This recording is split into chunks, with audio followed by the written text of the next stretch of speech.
上海今年超80 Over 所学 80校 schools 关 in 掉。 Shanghai have shut down this year. Last year, over 60 schools were closed, but in the first half of 2025, another batch of schools was shut down, bringing the total to over 80. Kindergartens make up the majority of the closures, accounting for 75%, with private schools being the hardest hit. The main reason for the closures is the decrease in student numbers. Over the past 6 years, the number of students enrolled in Shanghai kindergartens has dropped by 37%. Given the current birth rate in Shanghai, the trend of school closures may continue. The large-scale closure of kindergartens and private schools in Shanghai is a direct reflection of China's changing demographic structure, driven by the dual pressures of low birth rates and an aging population. In 2023, Shanghai's total fertility rate was just 0.6, far below the global average, and the number of students enrolling in kindergartens has dropped by nearly 40% over the past 6 years. This demographic shock may be just the beginning, with potential impacts on education, healthcare, elderly care, and the labor market in the future. I came across an astonishing statistic. Shanghai's fertility rate is the lowest in the world. The total fertility rate for the city is just 0.6, with women having children at an average age of under 33. The one-child rate for the city's permanent residents is 66%, and for the registered population, it's 70%. The fertility rate here is already far lower than South Korea, which ranks last globally. Yet, there's one more detail. Shanghai has the highest per capita income in the country. It's strange, isn't it? If people have money, why aren't they having children? In the comments section, a user said, quote, "I've lived in Kangqiao, Pudong for over 20 years. In the past 10 years, there hasn't been a single newborn," unquote. Another user said, quote, "Having children is too much for parents. Even in first grade, kids are already under intense pressure. It's exhausting and I don't dare to have more," unquote. The high cost of raising children in Shanghai, the pressure from housing prices, fierce educational competition, and concerns about an uncertain future are causing many people to be unwilling to have children. 上海有2500万人口。 Shanghai has a population of 25 million, but the current situation is that factories and office buildings are empty. Shopping malls and supermarkets have no customers, restaurants and eateries are vacant, no people on the streets, even tourist attractions and parks are deserted, and the subway is nearly empty. I'm really puzzled. Where have all the people gone? On the morning of July 31st, the Shanghai Metro Line 7 had 2 completely empty train cars. It felt like a private booking. People say Shanghai's population is decreasing. Have you noticed it too? On July 7th, a blogger filmed one of the largest airports in the country, Shanghai Pudong Airport, and the departure hall was surprisingly empty. The extent of the economic downturn is far beyond what most people imagine. Shanghai Hongqiao Airport. The moment I stepped in, I felt dazed. It was eerily empty, with hardly any travelers in sight. 小时候，深圳常住人口还不到300万，但是感觉。 Do you ever wonder why? Back when Shenzhen's resident population was less than 3 million, the urban villages were always packed with migrant workers. In Huaqiangbei area, shop counters stood side by side, and the crowds were so dense you could barely move. Now, with over 20 million people under Shenzhen's actual administration, the old industrial dormitories are deserted. Factories in Shenzhen's outer districts are overgrown with weeds, and even prime areas like Dongmen and Huaqiangbei see rising shop vacancy rates. So, where did all the people go? There are no people on the streets, no one in the shops. Where have you all gone? You can't all be off to escape the heat, right? I think Xi'an is still a bit cooler. Where have all the people really gone? 14亿人口的大国，970万人。 In the vast China with a population of 1.4 billion and Ningbo, a city with a population of 9.7 million, there are no one on the streets, no one in the stores. So where have all the people gone? Now, take a look at Chongqing, a city with a population of 30 million. There are no one on the streets, no one in the malls, and no one in the wholesale markets either. 网上说，2025年 It is said online that by 2025, the permanent population of Xiamen will exceed 5 million. I want to ask, where are the people? Let me show you a street in Xiamen with a population of 5 million. Not a single person is in sight, so I want to ask everyone, where have all the people of Xiamen gone? 40亿人口的大国，500万人口的太原。 Taiyuan, a city with a population of 5 million, has empty streets. No one in the stores and even the subway stations are deserted. Where have all the people gone? Where is everyone? What do you think is going on here? Look, there's no one. I'm the only person in the whole train car. I'm a bit scared. Is it difficult to do business? Just take a look at the Guangzhou Baiyun airport. I've taken so many flights, but I've never seen so few people. Look, I can't even find a single person. There are only a few scattered people around, and there are more staff than passengers. In recent years, more and more people have noticed that once bustling streets are now becoming quiet and deserted. Large cities that used to be crowded like Chongqing, Wuhan, Shanghai, Zhengzhou, and Taiyuan now see almost no one on the streets, in malls or planes or in subway stations. The once lively night markets, industrial zones, and old streets are now empty. Even buses and high-speed trains are no longer crowded. Some netizens have pointed out that cities like Zhongshan and Dongguan, which were once packed with people before the pandemic, suddenly have much fewer people after the pandemic. In the past, weekends at malls and night markets were always packed, but now even during dinner hours the streets are eerily quiet. This sudden absence of people phenomenon is not just in one or two places, it's happening all over the country. From the big cities like Beijing, Shanghai, and Guangzhou to small towns, from urban areas to rural areas. People are asking, where have all the people gone? China's population has reached a turning point and is now declining. According to official statistics, by the end of 2024, China's population is projected to be 1.4083 billion, a decrease of 1.39 million compared to 2023. This marks China's third consecutive year of negative population growth. However, the observations from the public tell a different story. Many people feel, quote, this doesn't look like a country with 1.4 billion people, unquote. Even more surprisingly, data that used to be regularly released, such as the number of cremations and soy sauce consumption, have stopped being published in recent years. Some studies have even estimated, based on salt consumption, that China's actual population may only be around 800 million. A 2022 leak of Shanghai police data also suggested that the national population might be as low as 970 million. Many people are starting to question the credibility of the population figures released by the Chinese authorities. It's not just cities that are quiet, rural areas have also become like ghost towns. Once crowded subways, stations, and street night markets have become silent. Live streaming platforms have fewer viewers, deliveries have slowed down, and the entire country seems to have suddenly experienced a disappearance. What's really going on? Is it a pandemic, deaths, immigration, or data concealment? These could all be factors. However, more and more people are beginning to question whether the Chinese Communist Party, CCP, has either become unwilling or unable to disclose the true population situation. In any case, China no longer feels like a country with a population of 1.4 billion. Even rural areas are the same. Many villages have even become ghost villages, with belongings still in the houses but no people to be found, as if the entire population vanished overnight. Some villages that once had hundreds of people now only have a few elderly residents left, with no one to talk to or take care of them. There are also people who have witnessed their hometown transform over the years, with once lively fields and countryside now desolate and deserted, feeling like a scene from an apocalyptic movie. 你说回农村干啥？我现在正在农村。 Why talk about rural areas? I'm in one right now. Let me show you. Look, this is the countryside, and there is not a soul in sight from every direction. You say the city is tricky, but at least there's some human activity. In the countryside, though, even though the land is vast, there's not even a person waiting for a ride. What's there to do when you come back here? 大伙儿看看吧，现在农村就这种现象。 Take a look, everyone. This is the situation in the countryside now. These houses are empty, just sitting there, while the young people all run to the cities.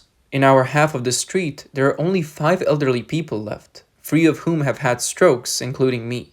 Although the rural areas of Jiangsu are much wealthier than the national average, the young people have all gone away to seek a living elsewhere, and the number of people staying in the village is decreasing.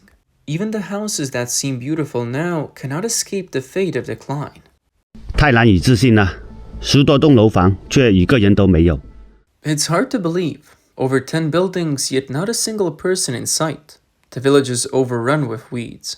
This is a village located in the mountains of Lianzhou City, Guangdong Province, at an altitude of over 600 meters. At 10 in the morning, the clouds and mist still haven't dissipated. The village is surrounded by steep cliffs. From the side, you can see a waterfall cascading down the mountain for thousands of feet, though the water flow is small. From a high vantage point, the beautiful scenery of the valley below is visible. What's puzzling is that there's a cement road leading straight to the door. With such a picturesque setting, where have all the villagers gone? Now, let's follow the camera into the village to explore. I've just arrived at a village called Old Pagoda. When I flew the drone earlier, there wasn't a single person to be seen. Could it really be that no one lives here? Let's go inside the village and check. Are there any people at home? The doors are locked. Old Pagoda Village has fiber optics already installed, but no one is home. All the houses are locked up. One family even built a new house, but stopped halfway and disappeared. Is anyone here? There's no lack of water. This faucet is broken. I walk down the street. Not a single person is in sight. There are more houses ahead. Let's go up and take a look. The land in the village is being farmed by someone, though it's overrun with weeds. You'd need a stick to clear it out, otherwise there might be snakes. It's strange. Where have all the people gone? Is anyone home? No one here either. Let's head up to the next area. The doors are locked again, and the weeds are growing everywhere. The couplets on the door must have been put up when the family came back for the new year. The stairs are still in good condition, but again, there's no one around. This place, number 14, still has the electric meter and is connected to power, but the house has been torn down. Is this a pond or something else? After walking through the entire village, I didn't find a single person. This is a very typical example of a hollow village. Can you believe it? This village once had hundreds of people, but now all the villagers have moved away. The buildings in the video have long been empty. I'm in Yebei village, Lechang city, and I discovered this village called Fuzhulong. The poetic name of the village, I wonder, might come from the unique mountain shape here. The village is surrounded by mountains, making it very secluded. Despite building new houses, the villagers chose to leave instead of living in them. The area around the houses is overgrown with grass, and there is no trace of daily life. Everything is very quiet. This makes you wonder, if you were allowed to choose a house in this village for free, would you dare to live here? The village is so hidden, with only one road that allows cars to enter. The winding mountain road leads here. The environment in this village is fantastic. Nestled between the mountains and water, below there is a clear stream. Just look at this view, with all the mountains laid out before you. In this village, the water they drink is mountain spring water, so cold, and the water tastes sweet. Take a look, right in front is the old part of the village. There are many farming tools laid out here, and all the houses inside are made of timber and mud structures. A friend from this village provided me with some information. According to what he knows, everyone in this village has the last name Liu, with a population of over 200. In the 1990s, the villagers gradually began relocating. This village is not ordinary. It is said that one of the wealthiest individuals came from here. Because of this, some villagers believe the place to be a land of good fortune. Even though many no longer live in the village, they still chose to return and build new houses, aiming to maintain a close connection with this land that has blessed them so much. This is Fuzhulong Village number 1. Looking through the window, the place seems quite run down, with no people left in the buildings. In 1997, Hong Kong superstar Andy Lau donated 10 million yuan to build a charitable project that once thrived. The area not only had over 100 houses, but also included a Hope Primary School, witnessing the glory of Yangshan County in Qingyuan City, Guangdong Province. However, over time, the residents gradually moved away, and it eventually turned into a desolate place. Today, Hengmei New Village is overgrown with weeds and abandoned, with the former prosperity and brilliance now completely gone.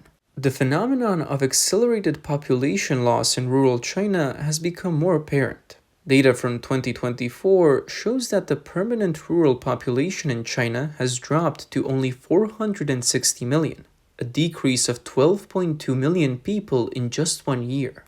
The disappearance of rural areas is not only reflected in the population loss, but also in the reduction of the number of villages. According to data from the CCP's Ministry of Housing and Urban Rural Development, from 2000 to 2023, the number of natural villages in China dropped from 3.63 million to 2.34 million, meaning more than 170 villages disappear every day. The most direct driving force behind rural population outflow is economic survival pressure. In Gushe County, Xinyang City of the central Henan province, the rice planting area reaches 21,400 acres, but the additional processing rate is less than 15%. The purchase price of rice has remained at 1.3 yuan per pound, 500 grams, for years, and the average net income per acre for farmers is less than 4,800 yuan. In 2023, the proportion of migrant workers engaged in the tertiary industry reached 53.8%. New employment forms such as express delivery, food delivery, and ride-hailing have absorbed an increasing number of rural youth. In cities like Shenzhen and Guangzhou, an average food delivery worker can earn over 6,000 yuan per month, which is equivalent to the income from farming for half a year in rural areas. A netizen commented, quote, "As a rural person, what conditions do I have to stay in the countryside? I have no money or power in the village, and it's hard to get things done. On a whim, I returned to the village to start a business, but after 2 years, I'm in debt by over 200,000 yuan. 4 years later, I still haven't turned things around. My wife left, and there's no one to take care of the elderly and children. Now, when I think about trying to return to the countryside, I feel scared. It feels like there's no place for me to settle in the rural areas." Compared to rural areas, China's cities are also heading towards a hollowing out. Take Fushun as an example. This once economically prosperous city in northeast China, known for its booming steel industry, is rapidly degrading into a ghost town. According to publicly available data from the National Bureau of Statistics, Fushun's birth rate in 2023 was 5,541, while the death rate was 37,000, leading to a natural population growth rate of -14 per mil. For comparison, Wayne County, where Detroit is located, has a population of around 1.7 million, similar to Fushun. Wayne County, including Detroit, recorded 20,000 births. This shows that China's fertility crisis is even more severe than that of Detroit in the United States. What's even more tragic is that all of this has been caused by the CCP. The post-80s and post-90s generations were raised with the ideas of late marriage and late childbearing, and it's not best to have children at all. In recent years, the real estate collapse and the strict zero-COVID policy have severely damaged China's economy. Young people have lost confidence in sustaining their livelihoods, let alone considering raising children. On July 28th, the Chinese State Council introduced a new child-rearing subsidy plan in an attempt to encourage people to have children. The news quickly climbed to the top of Weibo's trending list. The plan states that starting from January 1st, 2025, families with 1, 2, or 3 children will receive a subsidy of 3,600 yuan per year until the child turns 3 years old. This is the first time the CCP has directly provided financial subsidies to families raising children. A netizen commented that the cost of raising children is far beyond this. A 300 yuan subsidy per month is not even enough to cover the cost of formula. For many families with children, it is still just a drop in the bucket. The costs of formula, childcare, and other expenses far exceed the subsidy, and the policy's impact on encouraging people to have children is minimal. Honestly, when it comes to reversing the sharp decline in birth rates, this policy is like scratching the surface. It's unlikely to have a real effect. As a netizen said, quote, "Those who choose to have children are definitely not doing it for the 3,600 yuan subsidy. And those who choose not to have children won't suddenly decide to have one just because of this small amount of support." In other words, this policy is essentially ineffective. The CCP's family planning policy has been in effect for nearly 40 years, with long-term birth restrictions that have laid the foundation for structural population imbalances. As urbanization accelerates, young people flock to large cities in pursuit of development, while rural areas gradually become hollowed out, with many villages facing sharp population declines or even complete abandonment. Cities have not been spared either, with economic downturn being the core constraint. If the economy remains sluggish, with young people facing unstable incomes, high housing prices, high education costs, and increased living pressures, they will be deterred from marriage and childbearing, fueling the trend of low birth rates. The demographic dividend is depleting, aging is accelerating, and the proportion of the working age population is declining, all of which pose challenges to the pension system, healthcare services, and social stability. Yi Fuxian, a demographic expert and senior researcher at the University of Wisconsin-Madison, once said that childbearing is not a faucet you can turn on and off at will. Yi used a vivid metaphor. The decline in fertility rates is like a giant boulder on a mountaintop, constantly sliding down due to wind and rain. China's family planning policy, he explained, kicked that boulder off the mountain. Now, China's fertility rate has dropped to the base of the mountain, the lowest in the world, and raising it back to the top is incredibly difficult. Family planning is controlled by the government. Encouraging fertility, however, is no longer within the government's control. He said if the economy were thriving, raising children might become more feasible, and people would be more willing to have them. However, with China's economic prospects dim, both the willingness and the capacity to raise children will only weaken. Economic stagnation will continue to depress fertility, creating a vicious cycle. This is why I remain deeply pessimistic about China's demographic future. A shocking population forecast released by Tsinghua University and Southwestern University of Finance and Economics states that if China's fertility rate remains at 0.72, by 2100, China's population will only be 320 million. However, the reality may be even worse than the report. Fertility rates in Northeast China and Shanghai have already fallen below 0.6, and by 2030, some regions may see their fertility rate drop to the 0.5 range. Based on trend projections, China's population will decrease by about 400 million every 25 years. By 2050, the population will fall below 1 billion. By 2100, only 300 million people will remain, 100 million fewer than the United States, dropping from the world's largest population to the third largest. This may not be alarmist talk. All of this has been a tragedy created by the CCP, not due to war or disease.